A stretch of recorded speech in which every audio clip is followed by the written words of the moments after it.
విను వీధింజనుదేరగాంచి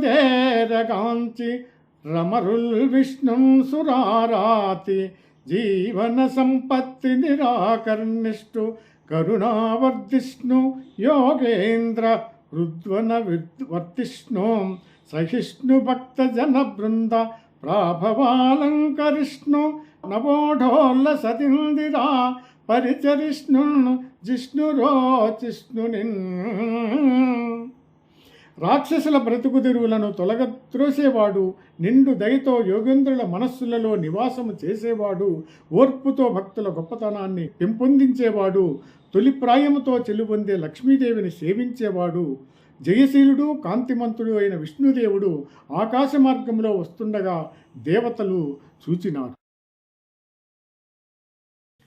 చనుదెంచెను ఘనుడల్లవాడే హరి పద్యము గంటిరే లక్ష్మీ. శంఖనినాదంబదే చక్రమల్లదే భుజంగధ్వంసియున్ వాడే.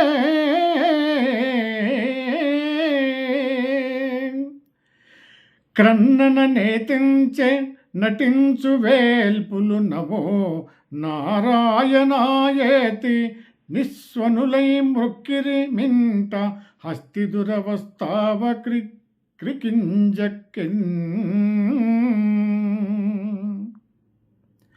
ఆ విధంగా శరణు వేడుతూ ఉండగా ఆ భగవంతుడు లక్ష్మీనారాయణుడు లక్ష్మీదేవి కొంగు పట్టుకొని పరిగెడుతూ ఉన్నాడు.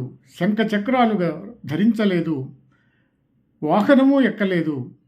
ఆ విధంగా వస్తూ గజరాజు కష్టాన్ని తొలగించడానికి ఆకాశంలో వెళ్తున్న విష్ణువును చూసి దేవతలంతా అదిగో మహనీయుడు వస్తున్నాడు, అతని వెనుకనే లక్ష్మీదేవి కూడా వస్తున్నది చూడండి అని, అదే శంఖధ్వని, అల్లదే చక్రము, అదిగో గరుడు వెంట వస్తున్నాడు అనుకుంటూ నారాయణునికి నమస్కారము అంటూ నమస్కారం చేసినారు దేవతలంతా.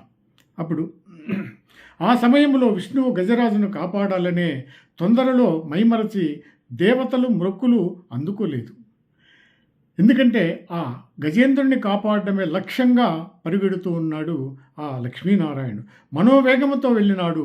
మొసలి ఏనుగు పోరాడుతున్న కమల సరస్సును చూసినాడు.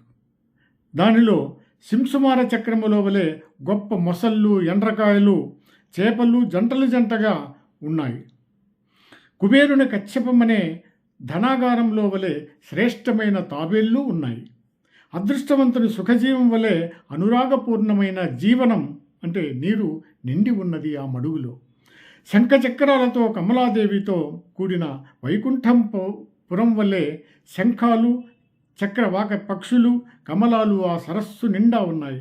సుఖదుఖాలు మొదలైన ద్వంద్వాలతో నిండిన సంసారం వలె నీటి జంతువుల జంటలతో చిక్కనైన బురదతోనూ నిండి ఉంది అక్కడ.